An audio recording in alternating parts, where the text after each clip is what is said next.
Hi everyone, my name is Junon. I have a health science background and I'm the author of the book Truth and Empathy, How to Find Your Soulmate. And I'll put a link to the book below.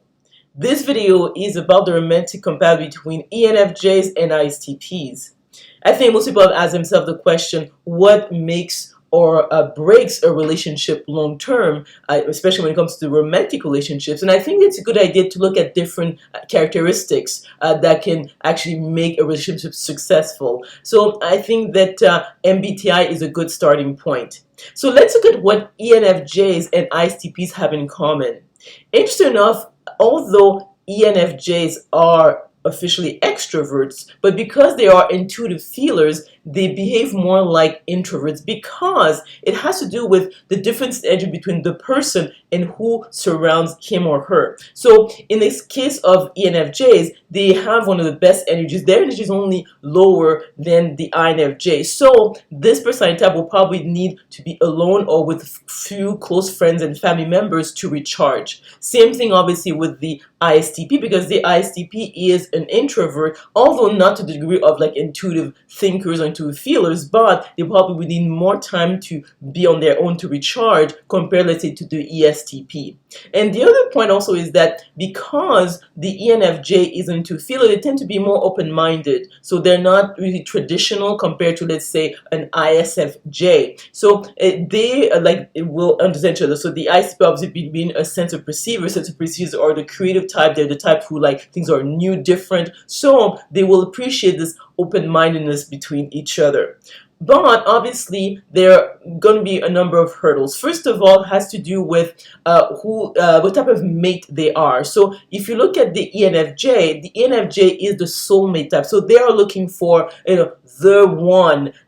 They want to pour everything they have into one person, and they can actually wait, many years to actually find this person. And they're not into casual relationships, one night stand. This is not the ENFJ's, ideal when it comes to romantic relationships. Whereas the ISTP, being a center perceiver, they are looking for a playmate. So they want someone who's fun, spontaneous, someone who's going to go on their adventures with them. So they're not really looking for something that is stable, especially when they're younger. So you'll see that the STPs generally don't like to settle down, early in life. They probably wait in their 30s and 40s maybe to find a mate and start a family. So that will be a difficult point for them to actually get along. The other aspect also obviously is that the ENFJ is a judger. So these are the type of people who like to plan, who like to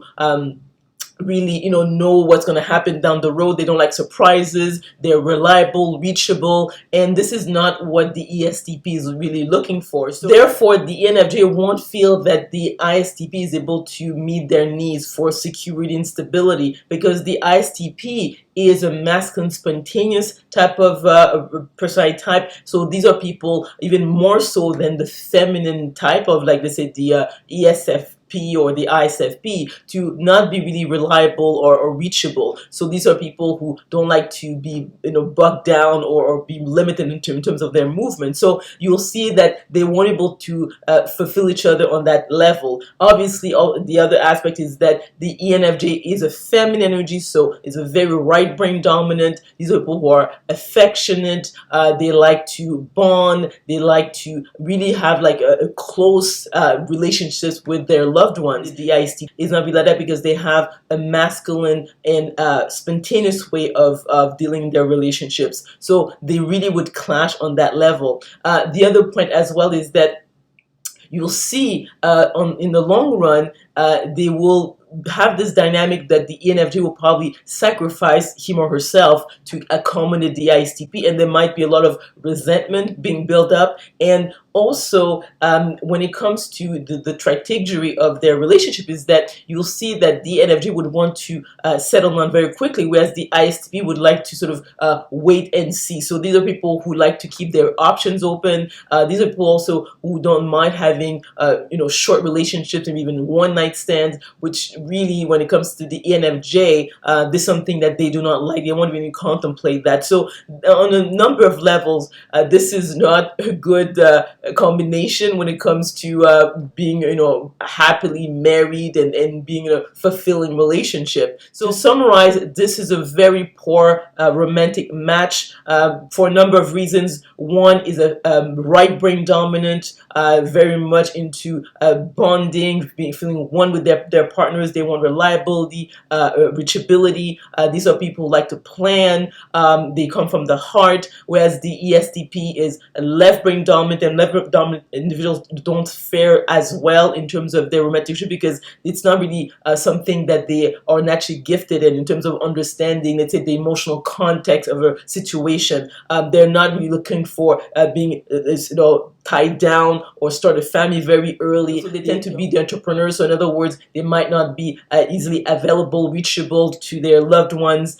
These are people also who like adventure. They don't mind having short-term relationships, so they don't mind having maybe one-night stands, which is very different from the intuitive feelers in general, especially the ENFJ. So for a number of reasons, I think that people should stay away from matching these two personality types together, because I think they will not fare well, even in short-term, let alone long-term. So let me know if you agree or disagree with this romantic compatibility analysis by commenting below. If you learned something, if you enjoyed this video, please click on the like button. Also remember to click the notification bell so that you are informed when I make other videos. So also, if you enjoyed this video, subscribe to my channel, and we will talk soon.